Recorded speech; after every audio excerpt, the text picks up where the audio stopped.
Dans cette vidéo, on va combiner des notations mathématiques et des tableaux de valeurs.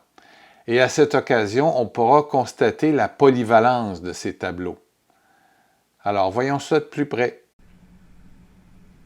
On va réaliser le programme suivant qui crée un tableau à deux colonnes, une colonne pour les nombres et une colonne pour les factorisations premières de ces nombres-là.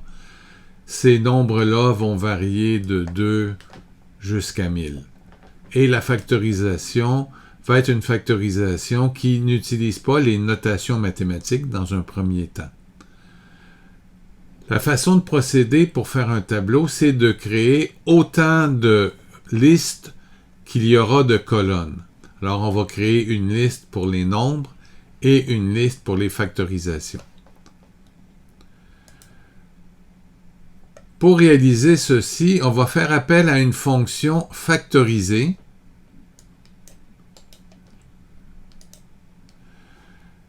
que vous pourrez étudier si vous le désirez et qui effectue la factorisation première. Alors, on va donc définir des variables pour les deux colonnes, donc nombre et factorisation. Alors, on a déjà des variables qui ont été définies pour la fonction factorisée, mais on va directement aller créer une variable pour la liste des nombres et une variable pour la liste des factorisations.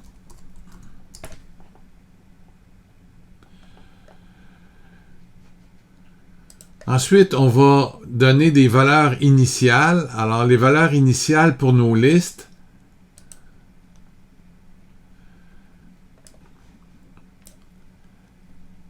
ça va être de créer une liste avec le titre comme élément. Et le titre, dans le cas de la première colonne, sera nombre et de la deuxième colonne, factorisation. Donc, on va créer une liste avec nombre.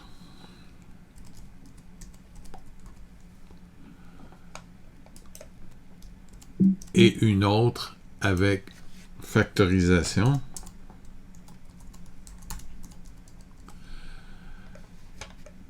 Et on va mettre ça dans la liste nombre et dans la liste factorisation.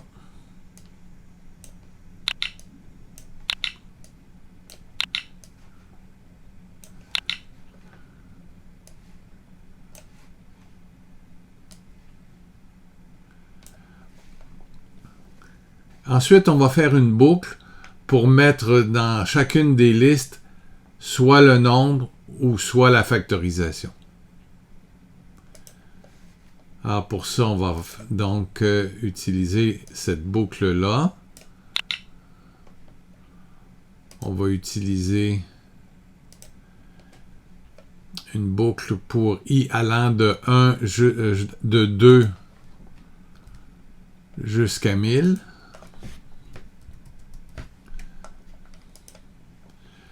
Et qu'est-ce qu'on va faire dans cette boucle-là? Ben, on va empiler la valeur i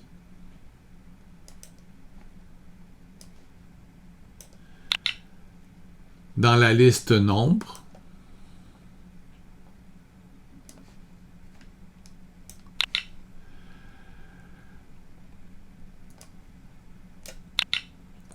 Et on va aussi empiler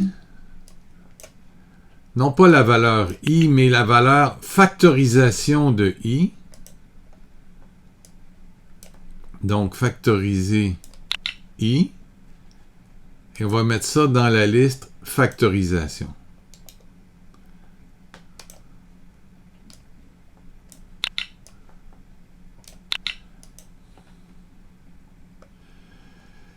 Alors, pour l'instant, si on exécute le programme, on n'obtiendra rien parce qu'il n'y a rien qui va être affiché. Et c'est là qu'on va créer un tableau.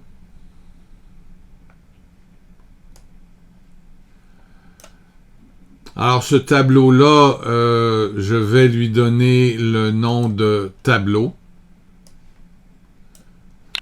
Quand on demande d'afficher plusieurs listes, on va en fait donner comme paramètre une liste dont les éléments seront les listes à afficher. Donc, on va créer une liste avec nombre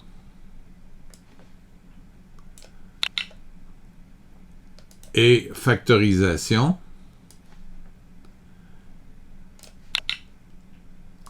Sans troisième élément. Et on va donc demander de créer ce tableau-là dans les actions initiales. Et on voit qu'on a un tableau, donc, qui varie de 2 jusqu'à 1000. On va modifier ce tableau-là de deux façons. Tout d'abord, on va augmenter la taille des caractères. Et ensuite, on va fixer la hauteur du tableau. Alors ici, la taille de la police, c'est de 12. On va mettre cette taille-là au double, à 24. Et on va donc utiliser une hauteur, disons, de 700. Et on va activer cette hauteur-là de façon à ce que ça soit exécuté. Et on obtient donc notre tableau de 2 jusqu'à 1000. Et la seule chose qui manque, c'est de mettre un titre et de décaler légèrement. Alors, commençons par la marge.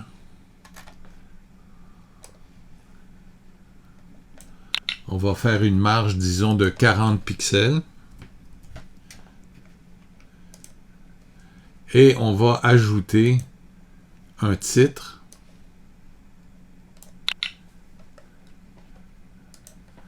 qui va comporter factorisation.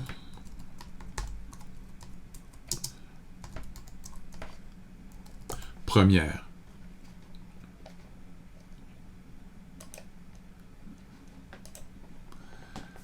Voilà.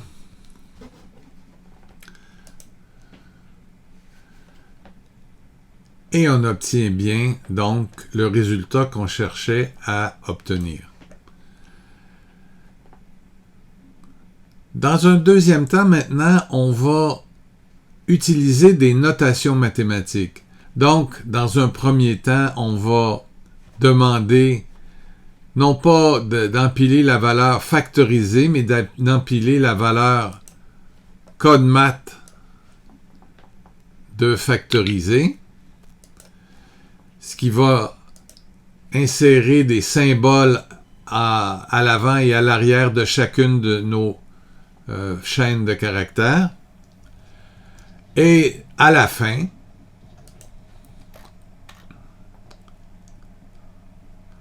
on va demander de finaliser les expressions mathématiques, ce qui va nous permettre d'avoir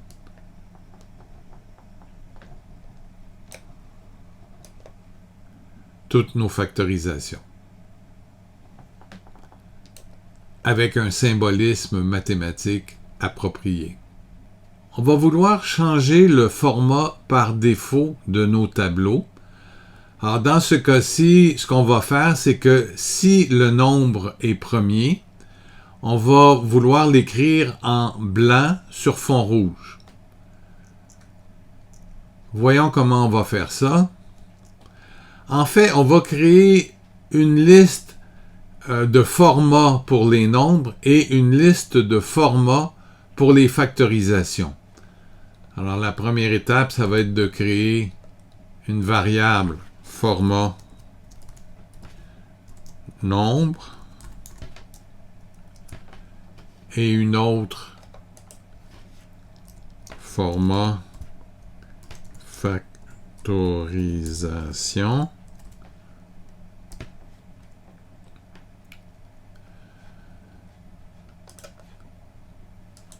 Et puis, je vais copier ceci. Format nombre. Donc, je vais créer une liste. Et cette fois-ci, la liste va contenir comme élément le texte vide. Un texte vide va indiquer que je ne veux pas changer le format par défaut. Alors, dans le cas de l'item nombre, je ne veux pas changer son format par défaut, non plus que dans le cas de l'item factorisation. Même chose ici pour format factorisation.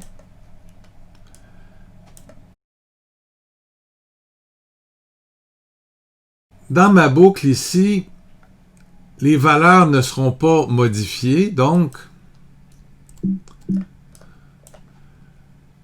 le format des nombres va être le texte vide.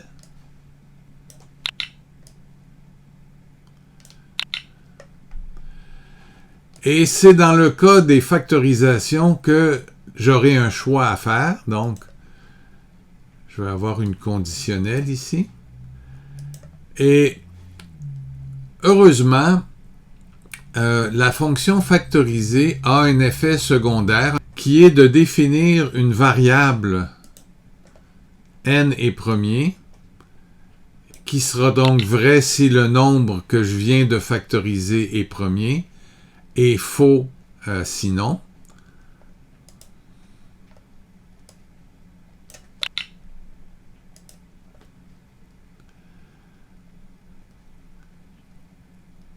Alors, je vais commencer par si le nombre n'est pas premier.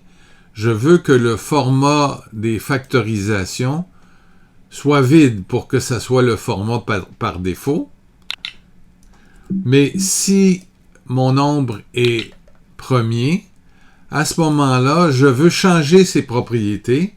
Ça va se faire sous forme d'une liste nom de la propriété, valeur de la propriété. Alors, dans ce cas-ci, ça sera color,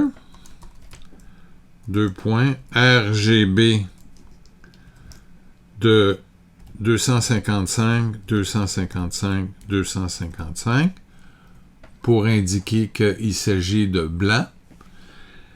Et l'autre propriété que je veux changer, c'est la couleur du fond. Donc, je sépare mes propriétés par des points-virgules. Background, le nom de la propriété, RGB 255 0 0 pour indiquer qu'il s'agit du rouge. Et je mets ça dans ma boucle tout de suite après avoir obtenu la factorisation du nombre, je définis son format. Alors, si j'exécute tout ceci, il n'y a aucun changement. Il va me falloir modifier le tableau que je viens de créer. Alors, pour ça, je vais demander d'afficher plusieurs listes avec format. Alors, les listes en question, c'est la liste nombre et la liste factorisation. Et le format, ça va être le format des nombres et le format des factorisations. Et le tableau, ça va être le tableau, le seul tableau que j'ai défini, en fait. Alors, voyons ce que ça donne. Alors, j'obtiens donc un tableau où j'ai modifié le format des factorisations dans le cas où le nombre est premier. Passons maintenant à un autre programme. Et ce programme-là utilise un tableau pour afficher les tables de multiplication modulo un nombre spécifié. Alors ici, on a la table de multiplication modulo 23. Alors si on a 3 fois 10, Ben, c'est 7, hein, parce que c'est 23 plus 7. On peut changer aussi cette table de multiplication de cette façon-là.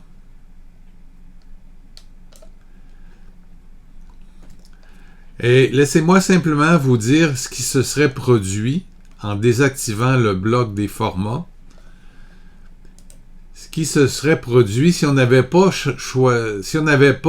modifié le format par défaut. Alors vous voyez que ce format-là ne convient pas du tout à notre situation présente. C'est vraiment très utile de pouvoir adapter le format à notre situation. Dans la prochaine vidéo, on va abandonner les notations mathématiques pour se concentrer sur faire des mathématiques en établissant une communication entre P5 Visuel et GeoGebra, qui est une des applications web les plus polyvalentes pour ce faire. Alors si ça vous intéresse, c'est un rendez-vous.